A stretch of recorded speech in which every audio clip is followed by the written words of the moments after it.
नमस्कार दोस्तों। तो कैसे हैं आप लोग। जैसा कि आपको पता है हम टेंस पढ़ रहे हैं और अपन ने टेंस में कुछ बेसिक चीजें कवर की थी पिछले दो वीडियो में। और आज हम क्या सीखेंगे, देखो बोर्ड पर क्या लिखा हुआ है, अंग्रेजी में टेंस कैसे पहचाने। जी हाँ दोस्तों, आपको सबसे बड़ी मिस्टेक तब आएगी जब आप किसी इंग्लिश पैराग्राफ का ट्रांसलेशन करोगे। हाँ, अब उस ट्रांसलेशन में आप सोचोगे कि यार ये तो हेल्पिंग वर्ब, तो ये हेल्पिंग वर्ब है, इसको पहचानेंगे कैसे, इसका अर्थ कैसे करेंगे वगैरह वगैरह। तो उस चीज को करने से पहले, वाक्य को बनाने से पहले, सबसे पहले अपन को ये समझना है कि अंग्रेजी में वाक्य को कैसे पहचानते हैं। तो दोस्तों, अंग्रेजी में वाक्य को पहचानने के लिए वैसे तो टेंस महोदय ने हेल्पिंग वर्ब का बंदोबस्त कर रखा है। हेल्पिंग वर्ब, हेल्पिंग वर्ब जिसको हिंदी में अपन सहायक क्रिया बोलते हैं, इसका बंदोबस्त कर रखा है। लेकिन कुछ दो टेंस ऐसे बदमाश है अंग्रेजी में, और उनका मतलब अपन को ट्रांसलेशन करने में बहुत ज्यादा मिस्टेक होती है। अब वो दो बदमाश टेंस है, प्रेजेंट सिंपल और पास्ट सिंपल। प्रेजेंट सिंपल और पास्ट सिंपल के जो अपन अफर्मेटिव वाक्य बनाएंगे उनमें कहीं पे भी हेल्पिंग वर्ब का प्रयोग नहीं होगा, और आप पहचानने में मतलब मिस्टेक कर दोगे हर बार कि ये प्रेजेंट का है या पास्ट का है, स्पेशली जब तीनों फॉर्म सेम सेम हो। तो बाकी आपको 10 टेंस पहचानने में बिल्कुल भी कोई भी मिस्टेक नहीं होगी अगर आप इस वीडियो को एंड तक देख लेंगे। तो चलिए शुरू करते हैं। हेल्पिंग वर्ब होती क्या है और ये किस प्रकार से हमारे टेंस में पहचानने में काम आती है। जैसे आपने कभी देखा होगा कि ई जा रहा है, किसी सेंटेंस में वाह जा रहा है, किसी सेंटेंस में डू आ रहा है, किसी सेंटेंस में ड जा रहा है, किसी सेंटेंस में डिड आ रहा है। ये सब चीजें होती है हेल्पिंग वर्ब, और इनसे भी और ज्यादा हेल्पिंग वर्ब होती है। लगभग 12 टेंसों की अलग अलग हेल्पिंग वर्ब होती है। तो उन हेल्पिंग वर्बों को अगर अपन याद कर लें और अच्छे से थोड़ा बहुत देख लें, जैसा कि आपको स्क्रीन पर एक टेबल दिख रही होगी, एक बार उस टेबल वीडियो को पॉज कीजिए, उस टेबल को ध्यान से देखिए, उसका स्क्रीनशॉट लीजिए और उसमें जो जो लिखा हुआ है उसको मैं एक्सप्लेन कर रहा हूं, ठीक। तो उसका स्क्रीनशॉट ले लिया होगा आपने। तो बार बार, हालांकि आप लेक्चर के बीच में उसको कैसे देख सकते हैं, तो उसमें पूरे 12 टेंस हैं। उन पूरे 12 टेंसों की हेल्पिंग वर्ब लिखी हुई है उस पूरी है उसमें, और उस हेल्पिंग वर्ब के आधार पर आपको पहचानना है कि किस प्रकार से टेंस, कौन सा टेंस होगा। मतलब जो हेल्पिंग वर्ब जिस टेंस के डिब्बे में, जिस टेंस के बॉक्स में है, वो ही टेंस वाक्य का होगा। जैसे देखो यहाँ पे कुछ लिखा हुआ है, जैसे मैं वाक्य लिख रहा हूं,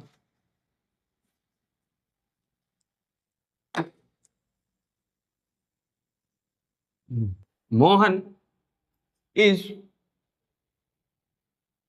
वॉकिंग इन द पार्क।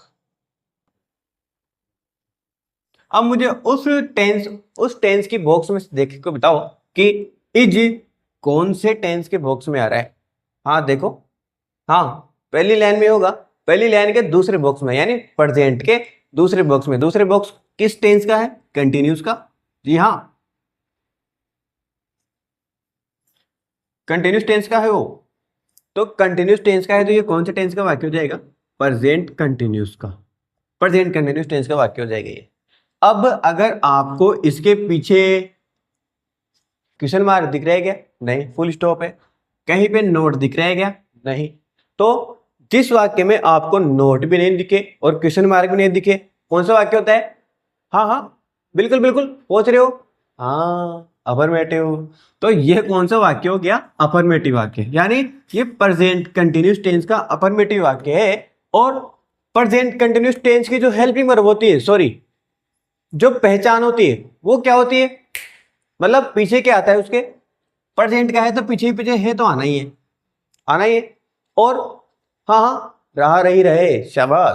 तो या तो इसके पीछे रहा या रही या रहे आएगा, ठीक। अब इसका अर्थ करने की कोशिश करते हैं, देखिए हो जाता है क्या अपन से। जैसे मोहन, मोहन का मोहन लिख दिया अपन, मोहन पार्क में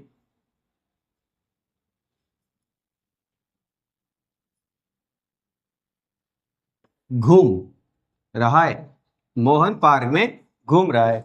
हाँ, मैंने यहाँ पे अर्थ करते समय डायरेक्ट मोहन सब्जेक्ट उठाया और फिर पीछे से अर्थ करता आ गया। आपको इंग्लिश के सेंटेंस में जब आप अर्थ करने बैठोगे किसी सेंटेंस का, तो आपको इसी प्रकार से सबसे पहले सब्जेक्ट उठाना है और सब्जेक्ट को उठा के पीछे से अर्थ करना है। अगला वीडियो देखते हैं, अगला सेंटेंस देखते हैं। तो उस सारणी को दोबारा से या तो वीडियो को बैक कर लो या फिर उस सारणी को पहले कॉपी में उतार लो या फिर किसी और फोन पे सेंड कर दो उस स्क्रीनशॉट को, फिर उस फोन में देख लो और फिर मुझे बताओ। वैसे आपको ज़्यादा डिस्टर्ब होगा इसमें थोड़ा बहुत, क्योंकि मैं बोर्ड पे नहीं लिख सकता, वो बहुत ज़्यादा बड़ी हो जाएगी। तो मुझे बताओ हेड कौन से टेंस के बॉक्स में है? दूसरे नंबर की में होगा, बीच वाली लाइन में होगा, पास्ट टेंस के में और परफेक्ट में। हाँ, तो ये कौन सा टेंस हो जाएगा? Past perfect tense. कौन सा टेंस हो जाएगा? Past perfect. और पास्ट परफेक्ट टेंस का एक अगर आपको इसमें नोट दिख रहा है पीछे क्वेश्चन मार्क, तो कौन सा वाक्य? बिल्कुल।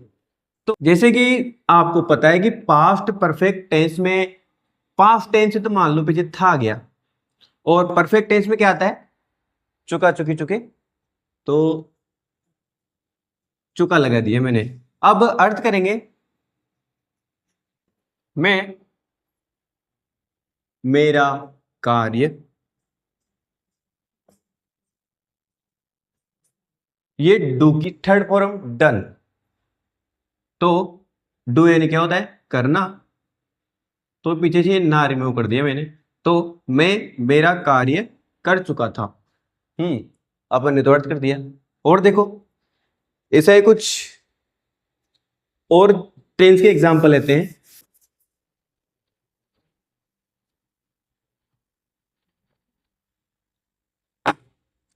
जैसे मान लो ये है Manish will go to Agra. अब उस टेंस की टेबल में ये बताओ कि विल कौन से टेबल के बॉक्स में आ रहा है, कौन से टेंस के बॉक्स में आ रहा है? विल और सेल ज्यादातर दोस्तों फ्यूचर टेंस में आते हैं, और सिंगल विल और सेल फ्यूचर सिंपल टेंस में आएंगे। तो फ्यूचर सिंपल का ये वाक्य है दोस्तों। तो फ्यूचर सिंपल की पहचान क्या होती है? पीछे पीछे क्या आएगा? गा, गे या फिर गी। अब मनीष है तो ऑब्वियस सी बात है पीछे पीछे गे तो आने से रहा, गी भी आने से रहा, यहाँ पे क्या आएगा? गा। एक बार के लिए देखो, अब ये अफर्मेटिव वाक्य है क्या? बिल्कुल। तो मनीष आगरा, और वर्ब के साथ आ जाएंगे, गो यानी जाना, तो मनीष आगरा जाएगा। ये हो गया इसका हिंदी अर्थ।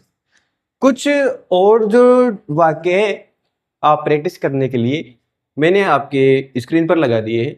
आप पॉज करें वीडियो को, उनको देखें, उनकी प्रैक्टिस करें और देखें कि वो कौन से टेंस के वाक्य है और उनका अर्थ करने की कोशिश करें। अगर आपको किसी स्पेलिंग का अर्थ नहीं आ रहा है कमेंट करें या फिर ट्रांसलेटर में जाके देख ले। और इस प्रकार आप जो सेंटेंस होते हैं उनका अर्थ करना धीरे धीरे सीखेंगे। अब उस टेबल को याद कीजिए। अगर आप यहाँ तक वीडियो देख चुके हैं कमेंट में लिख के जाइए जय हिंद। आशा करता हूँ आपको ये वीडियो अच्छा लगा होगा। अगर आपको इससे थोड़ी बहुत हेल्प मिली है तो इस वीडियो को शेयर करें। सब्सक्राइब आपकी मर्जी, लाइक आपकी मर्जी।